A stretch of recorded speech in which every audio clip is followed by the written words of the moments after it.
This is the Swiss style. Two designers that I will be comparing are Armin Hoffman and Joseph Muller-Brockmann, since they are remembered and respected for their achievements. The Swiss style is known as the international style, and it has been adopted as such because its clean lines, readability, and objectivity. The roots of the international style, to a large extent, are found in the curriculum of the School of Design in Basel, which is based in fundamental geometric exercises involving the cube and the line. The style alone was not created out of thin air, but from common inspirations and styles that came before them, such as Russian constructivism, Bauhaus, and Suprematism, that relied on strong abstraction, geometric shapes, and sans serifs on unusual configurations. The Swiss style, instead of embracing subjectivity like the arts and crafts movement, which criticized industrial and attempted to recreate the craft from a pre-industrial world. The Swiss style sought to embrace modern clarity and anonymity. Typographic rules began to change, stripping away embellishments like the serifs at the start and started to favor legibility. Armin Hoffman was born in 1920 in Winter, Switzerland. Armin's professional career began in 1947 when a chance encounter with Emil Rutter on a train informed Armin that there was a job open in Basel School of Arts and Crafts. In Allgemeine Rechtsschule, Hoffman's approach to design was methodical and theoretical.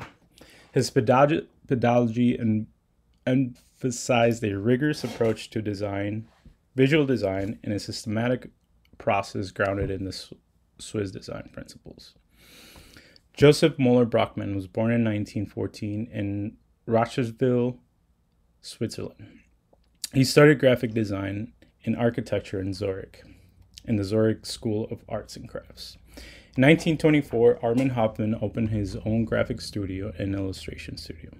Brockmann's work is heavily influenced by Bauhaus, Russian constructivism, typography, and geometric with a focus of rigid grid-based systems and legible design. Armin Hoffman emphasized harmony above the message. He relied on the use of lines and two-dimensional forms and highlighting contrasts and tensions between form. An example of tensions between forms can be found in the work of Armin Hoffman's Requiem in Switzerland, 1993. The use of the bass clef symbol to repeat the form of the year. This used a graphic to convey a clear message between relationships of the music and listening, without needing much explanation from the text. This image right here sort of just repeats this symbol right here. Some of these are other images that Joseph Muller and Armin Hoffman they're similar in a sense, the way that they treat the type, how we have justified or rag right, and then some of these are pretty similar. Armin Hoffman is really known for breaking these grid-based systems and allowing for the hierarchy to come through just based on the movement of the lines and how they're placed. Joseph Muller-Brockmann, he was more strict about his grid lines. These lines right here with the type kind of follow these abstract, or not abstract shapes, but squares, sort of emphasized by this, like diagonals. There's still a grid, but it's kind of turned on its side. While flexibly adhering to the grid-based systems, like I mentioned, Hoffman prioritizes clarity and communication above else. Much of Armin Hoffman's work incorporated in black and white photography, representation, abstraction, graphics, and typography. Just like the poster Gazelle, where the dot on the I goes beyond the ascender. So the ascender, this is your ascender line, the top of all the word or letter forms. This is the tittle. And it sort of just emphasizes the kneecap. Obviously, this is a very abstract image of ballerina doing a twirl, but this is just a great way how typography can help a graphic and they sustain each other and work holistically. This right here is kind of interesting just because of how it's placed. It doesn't really like, I guess it follows like the middle and it just goes down that line. Joseph is also known for his posters, which also range in the use of photography, typography, and simple graphics to show the contrast between compositions. So this is the contrast. This is just negative space. You have just big letter forms taking up probably a third of the composition. Again, you can see how Joseph Muller's strict grid-based system rules that he follows, where this one just kind of like lined up to the middle, but this one's just more lined up to each other along with the F. Moving on.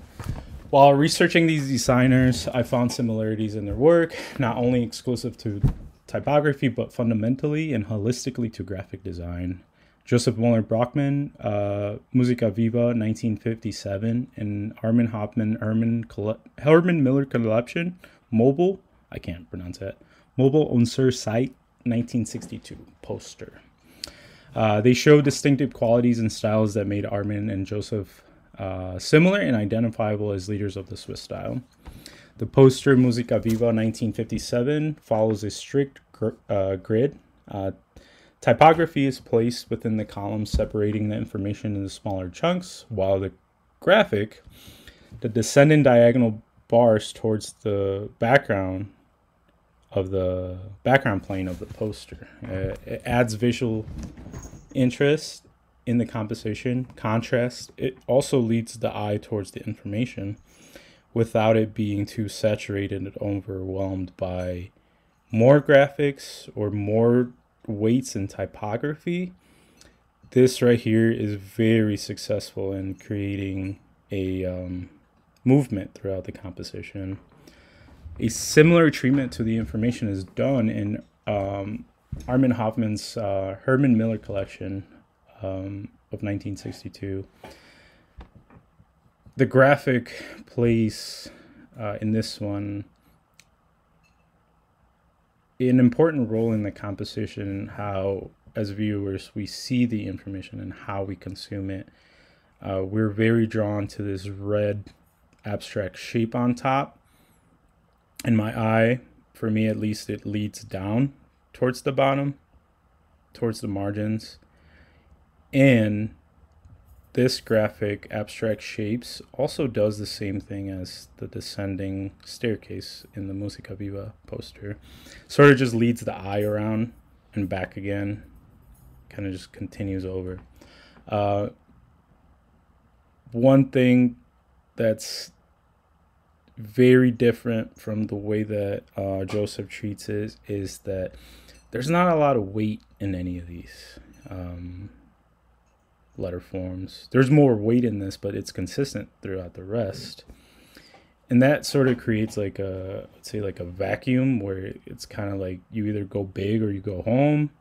But in this way, he goes big by sort of just pulling this line out of alignment with the rest. And it really makes it stand out. The large abstract shapes create the same motion as the black bars, as I mentioned. It leads the eye through the composition. The information is sort of treated the same way. It's placed on top, like this top half of the poster. I just thought it was similar how these two posters were very different but similarly treated. This disruption, though small, changes the overall grid, creates visual hierarchy without fighting the abstract shapes that create the visual interest. The spaces of the margins in mobile search sites of 1962 are equally as important as the lack of margins. we see over here. This lack of margin sort of makes the type look bigger.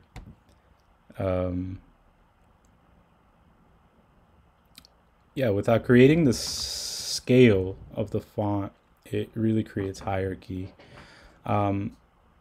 Because this poster is so information heavy, the designer made a conscious choice to not overwhelm us with scale and weight variety. In Mobile Unser site of 1962, the margins place all the forms that are abstract shapes. So like all these margins sort of places them in a frame. But it's also asymmetrical. It's not, there's more weight over here, and it sort of creates that asymmetry in the poster. It's sort of the same way that this gets weighted down. Although it's lighter, it sort of still creates that diagonal and asymmetry in the poster, which is very popular of this style.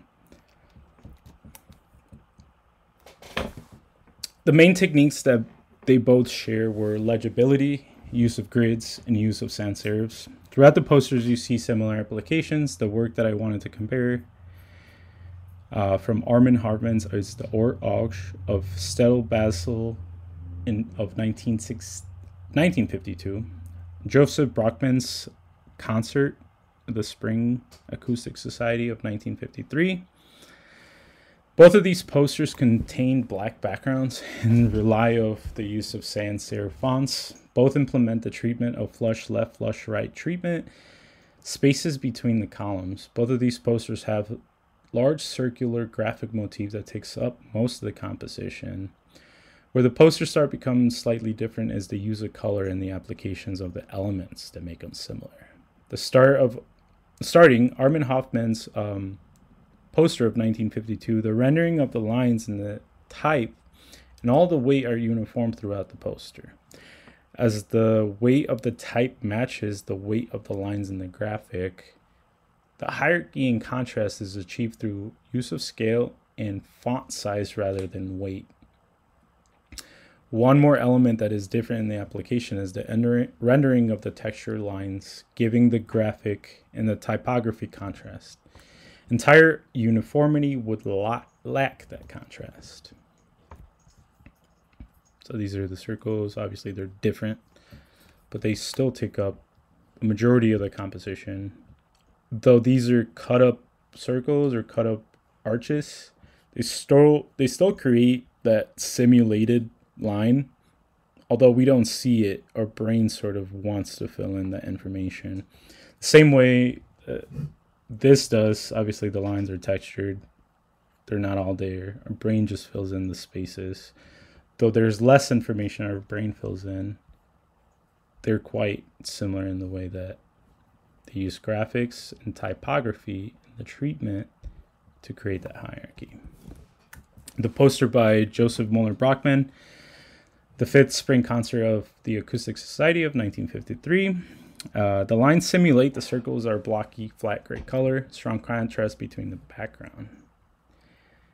There's really no room for ambiguity in this poster. It's information in a graphic. That's it. It's successful in giving you small chunks of information,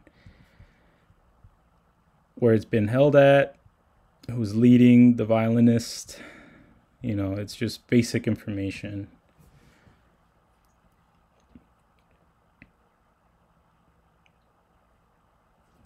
Joseph Moeller Brockman and Armin Hoffmann are well-respected leaders of the Swiss style and typography and graphic design due to their innovative use of varying weights to create hierarchy and contrast between letter forms. Both designers have pushed the meaning of typography in their time, emphasizing order, readability, and objectivity. Their work and innovation laid the foundation for new design principles that continue to be taught by designers today. Thank you.